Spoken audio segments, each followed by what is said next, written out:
지존하신 하나님, 우리 가운데 거룩하신 하나님의 말씀을 들려주시고 또한 그 말씀 붙잡고 기도하는 새벽이 되게 하여 주시옵소서. 예수님의 이름으로 기도드립니다. 아멘. 찬송가 365장입니다. 마음속에 근심 있는 사람 주 예수 앞에 아뢰어라. 슬픈 마음 있을 때에라도 주 예수께 아뢰라. 주 예수 앞에 아뢰어라. 주리의 친구니 무엇이나 근심하지 말고 주 예수께 아뢰라. 눈물 나며 깊은 한숨 쉴 때 주 예수 앞에 아뢰어라. 은밀한 죄 내게 있더라도 주 예수께 아뢰라. 주 예수 앞에 아뢰어라. 주리의 친구니 무엇이나 근심하지 말고 주 예수께 아뢰라. 괴로움과 두려움 있을 때 주 예수 앞에 아뢰어라. 내일 일을 염려하지 말고 주 예수께 아뢰라. 주 예수 앞에 아뢰어라. 주리의 친구니 무엇이나 근심하지 말고 주 예수께 아뢰라. 죽음 앞에 겁을 내는 자여 주 예수 앞에 아뢰어라. 하늘나라 바라보는 자여 주 예수께 아뢰라. 주 예수 앞에 아뢰어라. 주리의 친구니 무엇이나 근심하지 말고 주 예수께 아뢰라.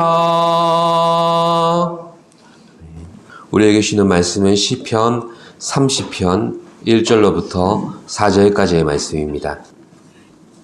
교독하시겠습니다. 여호와여, 내가 주를 높일 것은 주께서 나를 끌어내사 내 원수로 하여금 나로 말미암아 기뻐하지 못하게 하심이니이다.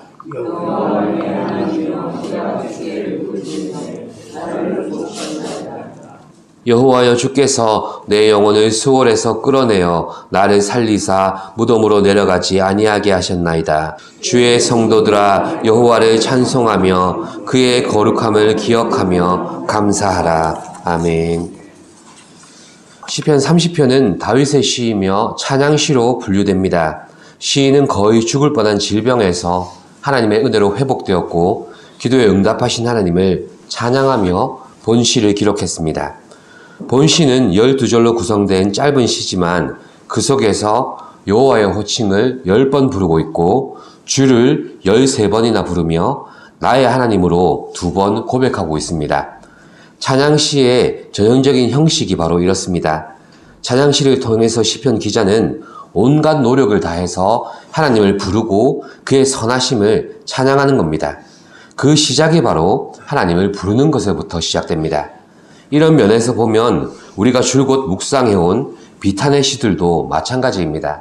하나님을 찾는 것부터 고통의 탄식이 시작되는 것입니다. 그러니 시편에 나타나는 이런 형식들만 보아도 우리 성도의 삶에 있어서 모든 의미와 가치는 오직 우리가 하나님을 찾고 또 하나님께서 그런 우리를 만나 주심으로 결정되는 것입니다. 우리를 향해서 아무리 복되고 선한 것들을 준비하셨을지라도 우리가 하나님을 부를 때 하나님께서는 우리를 향해 그 손을 펼치시는 것입니다. 누구든지 주의 이름을 부르는 자가 구원을 얻게 되는 것과 같은 이치입니다. 또한 찬양시와 탄식시는 밀접한 관계를 가집니다. 탄식 속에 응답을 경험하는데 그게 바로 감사이기 때문입니다. 탄식시는 혼란의 시입니다. 고통과 대적들 속에서 신앙의 혼란이 찾아오고 인생의 혼란도 찾아오기 때문입니다. 그런데 이런 탄식 속에 하나님의 응답을 경험하는 감사는 잃어버린 방향을 다시 찾게 해줍니다. 그래서 탄식시가 인생의 혼란을 경험할 때의 고백이라면 찬양시, 즉 감사시는 인생의 방향을 정립해주는 역할을 하는 것입니다. 또 다른 관점에서 오늘 시편을 보면 우리가 하나님을 믿는다는 것은 하나님을 향한 지식과 하나님을 향한 신뢰를 함께 가지고 있다는 말입니다.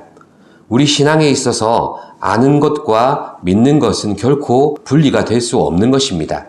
그런데 불신자들도 하나님이 존재하심을 알고 있다고 로마서 1장 21절은 말씀합니다. 하나님을 알되 하나님을 영화롭게도 아니하며 감사하지도 아니하고 오히려 그 생각이 허망하여지며 미련한 마음이 어두워졌나니. 이게 바로 불신자들의 마음이요 생각을 가리키는 말씀입니다. 그렇다면 이런 관점에서 불신자와 신자를 구별해 주는 것은 무엇입니까? 바로 하나님을 알되 하나님을 영화롭게 하고 하나님께 감사한다는 것입니다. 누가복음 17장에 나오는 10명의 나병 환자 사건을 기억하십니까? 고침받은 9명은 모두 제갈 길로 떠나갔지만 오직 사마리아 사람 혼자 예수의 발 아래 엎드려 감사하니 이렇게 기록되어 있습니다. 예수께서 말씀하십니다. 이 이방인 외에는 하나님께 영광을 돌리러 돌아온 자가 없느냐? 일어나 가라. 내 믿음이 너를 구원하였느니라. 아멘. 바울의 로마서 말씀대로 다시 표현하자면 신자는 하나님을 알되 하나님을 영화롭게 하며 감사하는 자인 것입니다. 우리에게 신앙이 있는가 없는가? 우리 신앙이 올바른 것인가? 아니면 그릇된 것인가? 이 질문에 대한 답변은 무엇이겠습니까? 내게 주어진 어떤 상황 속에서도 과연 나는 하나님을 찾고 있는가? 그에게 감사하며 살고 있는가?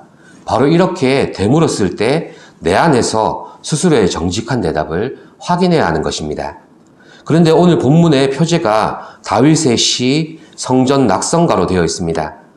다윗은 성전을 건축한 일이 없는데 성전을 봉헌하는 노래를 불렀을 리가 만무합니다. 이런 이유에서 다윗의 시가 아닐 것이라고 추측하는 학자들이 많습니다. 그러나 다윗의 시로 보는 학자들 중에 신뢰할 만한 견해가 있는데 바로 이것입니다.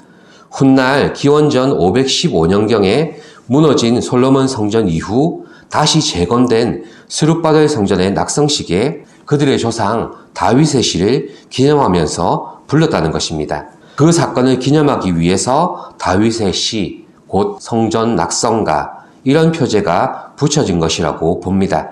물론 확정할 수 있는 증거는 없지만 추측하기로는 다윗이 쓴 본 시편이 훗날에 가서 더 중요한 용도로 쓰여졌고 그것을 알리기 위해서 후대에 이 표제가 추가되었다고 보는 게 합리적일 것 같습니다.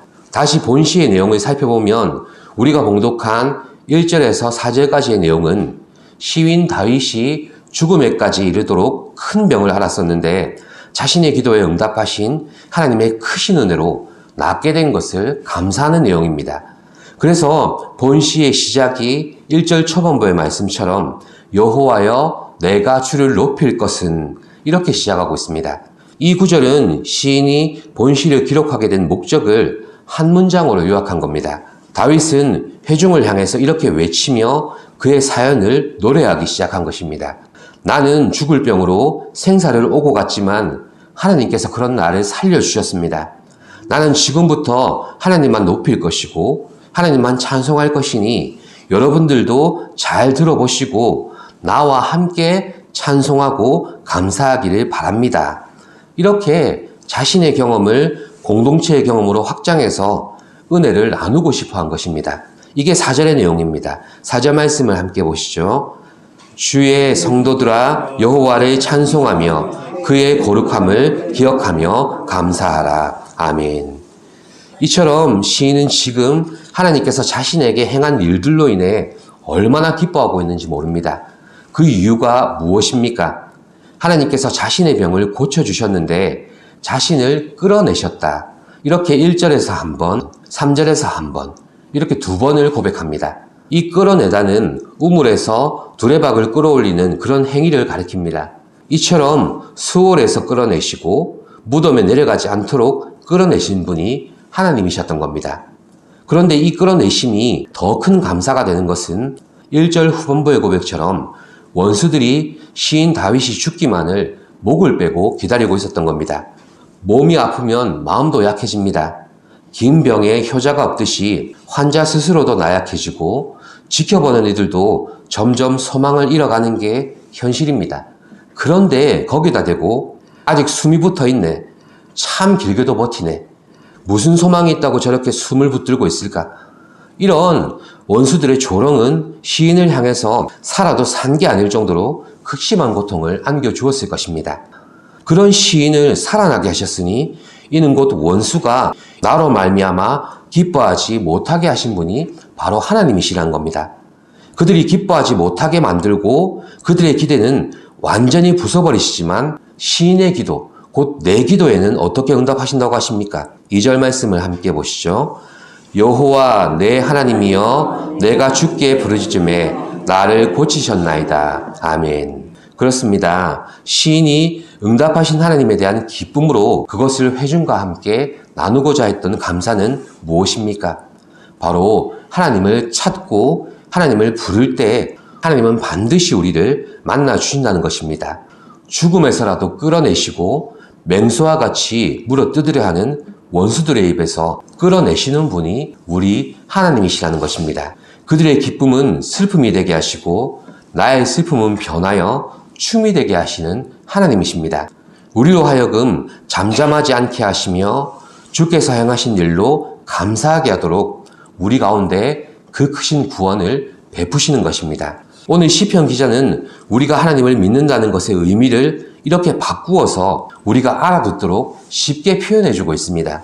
어떤 상황에서도 하나님을 찾는 게 바로 믿음이고 모든 은혜와 감사는 하나님께서 베푸셨다고 시인하는 게 바로 믿음입니다. 이것이 하나님을 아는 믿음이고 하나님을 믿는 믿음입니다. 이 믿음과 감사로 모든 영광을 올려드리는 올해의 마지막 시간이 되시기를 기도합니다. 기도하겠습니다. 살아계신 하나님, 고통 가운데 구원하시는 하나님을 찬양하는 시인의 고백을 들었습니다. 그는 홀로 찬양하는 것을 넘어서서 많은 사람들과 함께 주의 행하신 구원을 기뻐했습니다. 우리 또한 올 한 해가 가기 전에 주께서 행한 일들을 자랑하며 간증하며 기뻐하며 나눌 수 있는 큰 은혜가 있게 하여 주시옵소서. 또한 고통 가운데 하나님을 찾는 것이 믿음이고 하나님을 부르는 것이 믿음임을 알게 해주신 것을 감사합니다. 그렇게 하나님을 찾게 하시고 부르게 하시고 믿게 하신 하나님께 큰 영광을 돌려드립니다.